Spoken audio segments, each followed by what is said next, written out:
Selamat pagi pemirsa.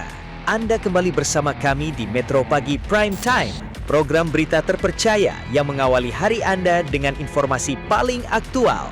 Pagi ini, kami telah merangkum 3 berita terpopuler yang wajib Anda ketahui. Siapkan kopi Anda, karena hari ini dimulai dengan berita yang menggugah. Di informasi pertama, Presiden Prabowo Subianto dijadwalkan akan menghadiri rapat paripurna DPR pada Rabu 20 Mei 2026. Hal ini disampaikan Wakil Ketua DPR Sufmi Dasko Ahmad.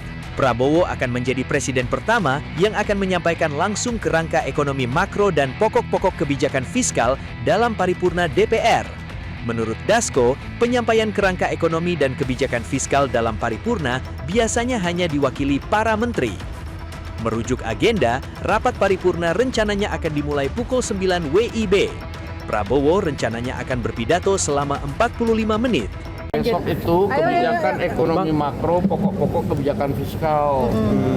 Bu Sari, ini yang Bang, tapi kan biasanya kan Menkeu yang bacain selama ini, Bang. Nah, ini ada pertimbangan khusus nggak sih, Bang? Kenapa Pak Presiden yang langsung baca langsung? kan sebenarnya para menteri itu mewakili presiden.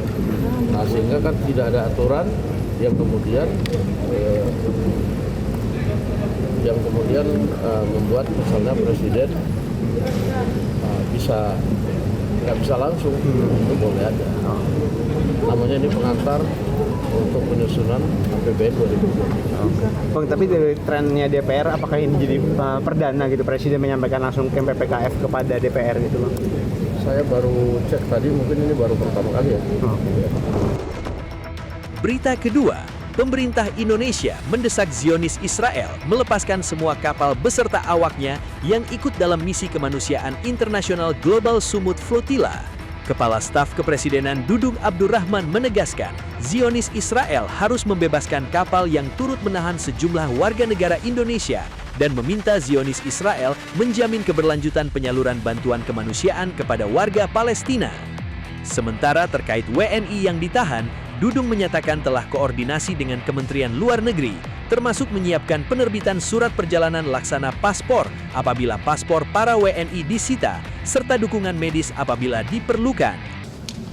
Dan Kementerian Republik Indonesia, khususnya Kementerian Luar Negeri, melalui perwakilan RI terkait akan terus memantau perkembangan situasi, melakukan verifikasi posisi dan kondisi para warga negara Indonesia, serta menyiapkan langkah perlindungan sesuai kebutuhan di lapangan. Dan terakhir, pemerintah Indonesia mendesak Israel untuk segera melepaskan seluruh kapal dan awak misi kemanusiaan internasional yang ditahan, serta menjamin kelanjutan penyaluran bantuan kemanusiaan kepada rakyat Palestina secara hukum humaniter internasional. Berita ketiga, Kota Suci Mekah terus dipadati jutaan jemaah haji dari berbagai negara jelang puncak ibadah wukuf di Arafah. Suasana kepadatan bahkan sudah terlihat di sejumlah titik menuju kawasan Masjidil Haram. Pada malam hari, suasana Mekah berubah bak lautan manusia.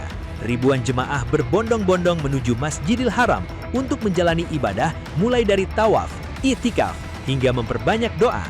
Otoritas keamanan Saudi Arabia juga siaga berjaga di sejumlah titik untuk mengawasi alur pergerakan jemaah. Sesekali, petugas juga kerap mengecek kartu nusuk yang dikenakan jemaah. Sebagaimana diketahui, kartu nusuk menjadi syarat mutlak sebagai tiket untuk mengakses berbagai layanan dan lokasi puncak ibadah haji, terutama saat akan masuk ke Masjidil Haram maupun saat berada di kawasan Arafah, Musdalifah, dan Mina. Namun kondisi berbeda terlihat pada pagi menjelang siang hari. Cuaca panas ekstrim membuat pergerakan jemaah lebih terbatas. Meski begitu, kawasan sekitar Masjidil Haram tetap dipenuhi jemaah yang melakukan persiapan ibadah. Kepadatan diperkirakan bakal terus meningkat dalam beberapa hari ke depan seiring kedatangan gelombang akhir jemaah haji dunia. Demikian rangkuman berita pagi ini di Metro Pagi Prime Time. Tetaplah bersama kami untuk informasi terkini sepanjang hari, karena dunia terus bergerak. Dan kami ada di sini untuk memastikan Anda tetap terdepan. Jelajahi cara baru mendapatkan informasi. Download Metro TV Extend sekarang.